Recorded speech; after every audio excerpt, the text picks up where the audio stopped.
பொருட்டோ, நீ எதெல்லாத்தையும் நினைக்கிறேன்னு எனக்கு நல்லா புரியுது. எனக்கு எல்லாமே செவன்த் ஹோக்காகே தான். அவர் இன்னும் வாழ்ந்துட்டு வராரு, அதை மட்டும் நீ மறந்துடாத.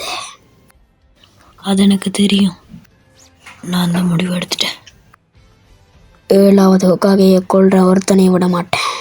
நீ நினைக்கிற தப்பு நிரூபிப்பேன், என்னோட சொந்த கையாலேயே.